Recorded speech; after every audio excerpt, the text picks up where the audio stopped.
It's a 51, and we're gonna try it out. You can see it's kind of hodgepodge because we got an MP5 handguard and a G3 stock leather sling. So we'll see if this one works.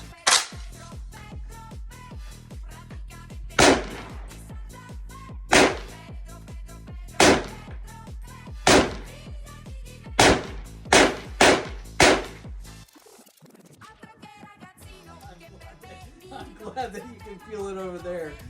You guys can't see, but off camera, we've got a Arctic Arms out here getting ready to do a test fire on a fowl.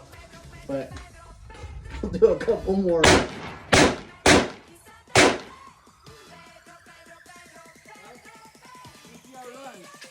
Industries did not.